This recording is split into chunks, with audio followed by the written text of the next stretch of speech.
All right, welcome back. We're Everything in the Barrel. I'm Andrew. This is Nate. Hello. And today, 2025 Maker's Mark Cellar Aged. Let's get into it.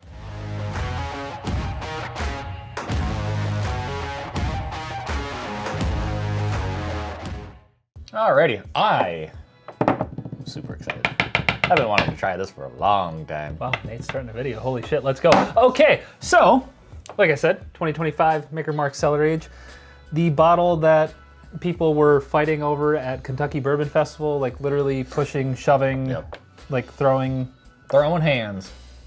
I don't know if it came to blows, but I mean, Probably did. I don't know. But yeah, people were legit pushing each other to get a couple hundred bottles of this that they had at Kentucky Bourbon Festival. Say that 5 times fast. Kentucky Bourbon Festival. I'm done. Yeah, okay, so you tasked me with finding this bottle. Tasked. 2 hours later, Found one. Yeah. successful. Don't doubt my abilities. Moral of the story. He's super happy. Yep.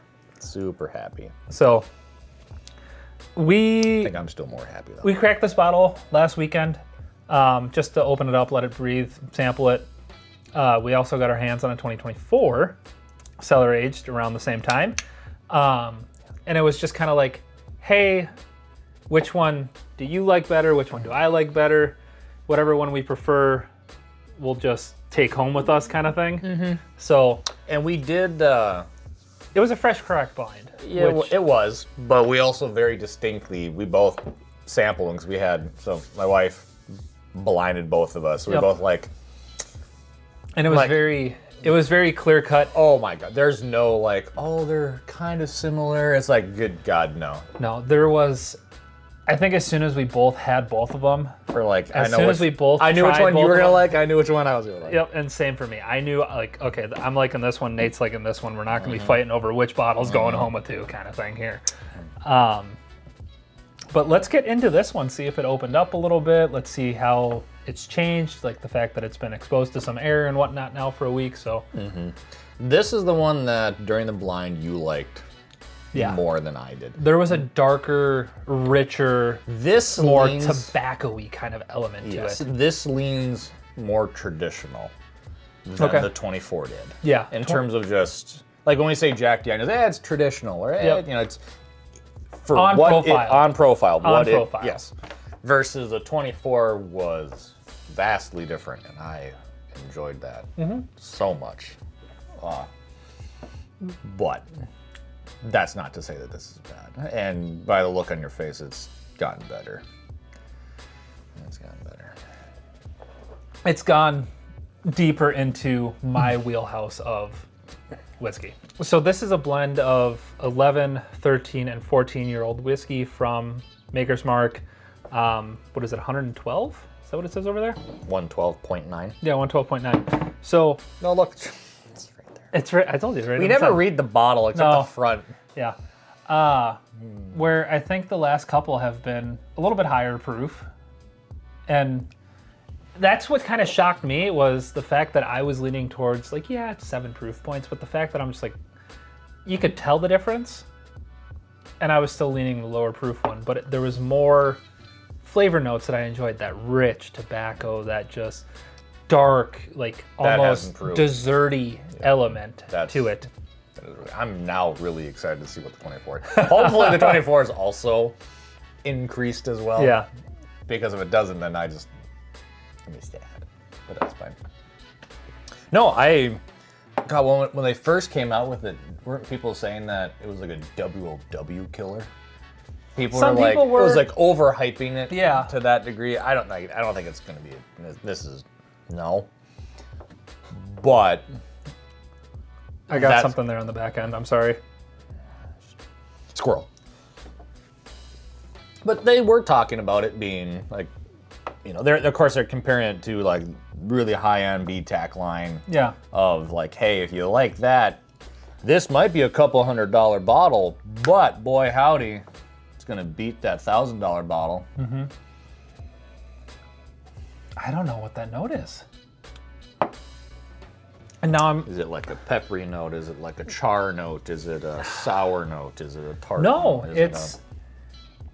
it's a little like, it's a dark fruit, like, yeah, a little bit of barrel char element on there. And A dark fruit.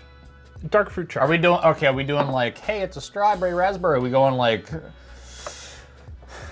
ooh, it's dragon fruit mixed with whatever nonsense and specialty stuff that no one knows what the profile is? No. But yeah, there's a dark fruit element on this on the back end that is just wonderful. Like, I'm so impressed with how much this has opened up in the last week. Mm-hmm. I actually like this a lot more than I did last time as I sprayed it everywhere. Interesting. Well, I like the nose of this. So when we did the blind, I like the nose of this better than the 24. So I was like, oh, okay. But when I went into the palate, I liked the 24 a lot more. And I'm going to go off the palate and the finish a lot more than the nose. I mean, the nose can be spectacular, but if it smells and tastes, if it tastes like... You're only getting like 50% of the full maybe ride. Yeah, like if it's just a good nose, whatever. Yeah. No. Yeah, I'm super impressed with this. It's wonderful. The finish is there. It's proofy in all the right ways. It's a good it's one of the better solid. It's one of the better LEs from Maker's Mark or any distillery for that matter that I've had in a while. So MSRP on this is about $175. I think like $190 out the door for us, whatever, here in Minnesota, if you can find it at that price.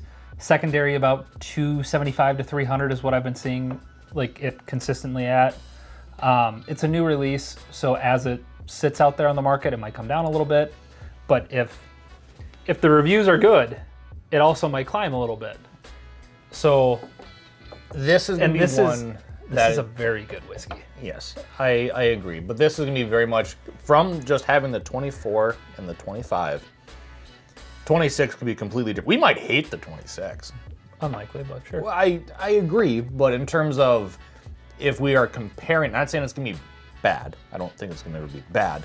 But to what we had it to what it was, you know, that if we don't like that profile, if we don't like that necessarily, like, oh God, I wish this was the 24. I wish it was the 25. If if you're going down that way, because if you had a 24 and you bought a 25, you might not be as happy if you like the 24. Yeah, that's what I'm saying. And then if the 26 okay. keeps deviating, you're like, why are you going away from the 24? I like the 24. Yeah. But there might be people like, I hated the 24. I like what they're doing at the 25, and you hope they keep changing. So it's that.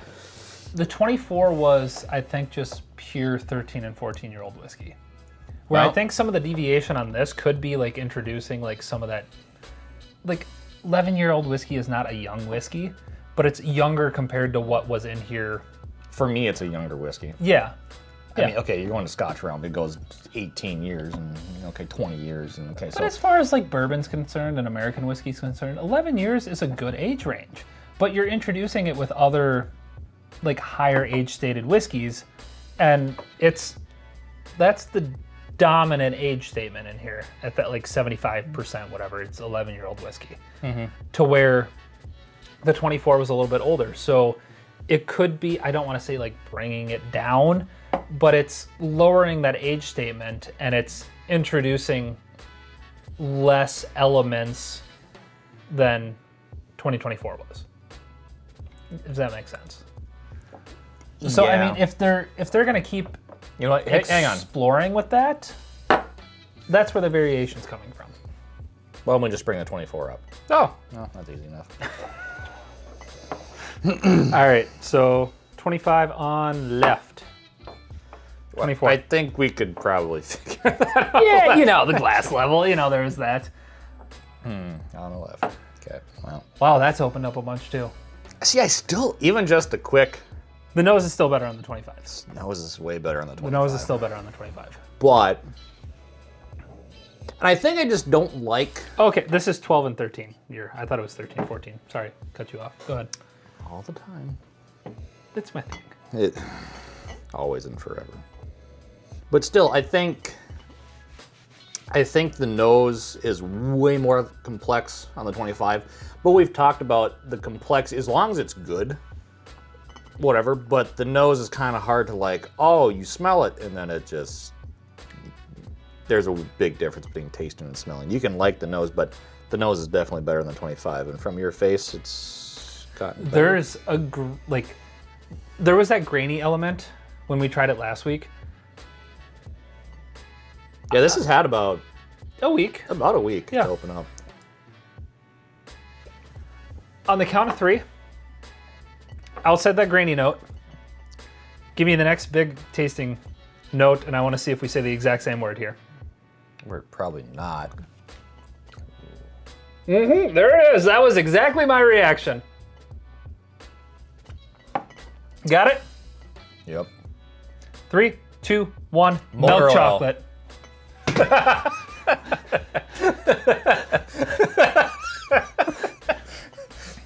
I said chocolate during the original tasting. That's what I got before. I didn't get it on the last. Motor oil! Why do you think I liked it so much? Motor oil! It's the engine's chocolate. I don't know. But no, like, so with Signet, it's the chocolatey note. I like it. And it's definitely milk chocolate. There's not like a dark tart. No, yeah, it's very... Yeah. To where last week when we tried the 2024 and the 2025 side by side in a blind, the 2025 was a lot more desserty to me. Darker, richer, like more complex tobacco elements, notes, whatever. Yeah, it's almost 7 points. Yeah, but this was reading more grainy, more fruity, more raspberry, whatever, like those kind of notes. Yep. And it wasn't coming across like as desserty. Like when you said you got like a milk chocolate on it last week, I didn't get that at all. And now coming back to it today, that's like outside of like the dusty, grainy element that's shining through, that is the predominant note.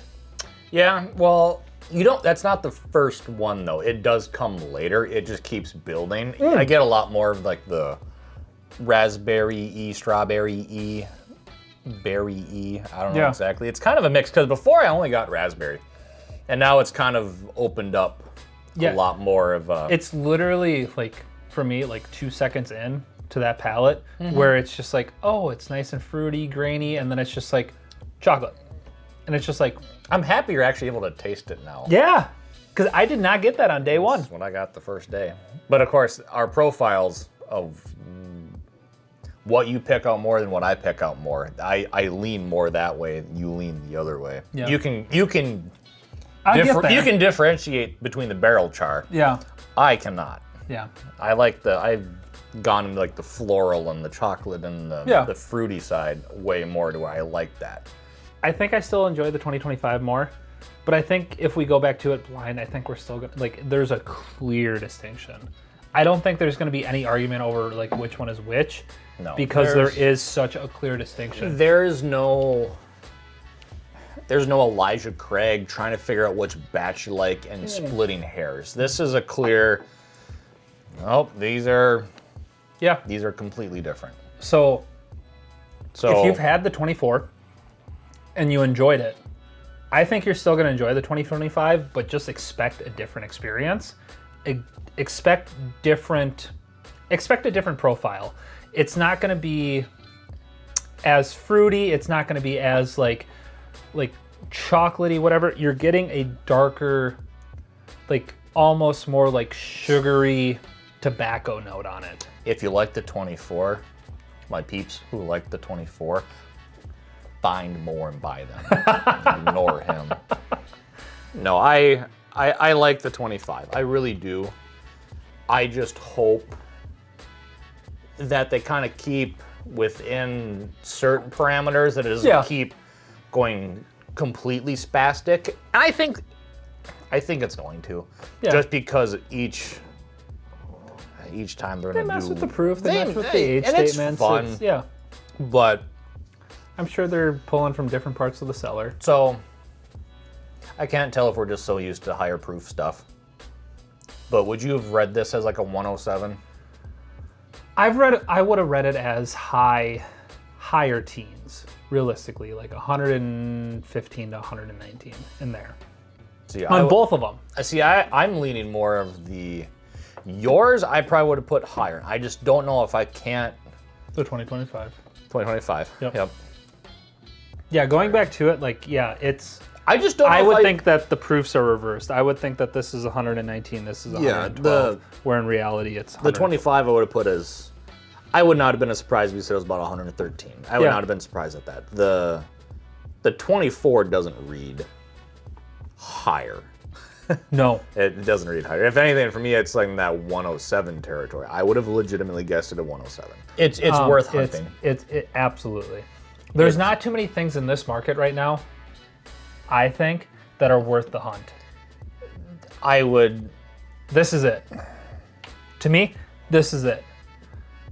The 2025 is pushing whiskey of the year level to me.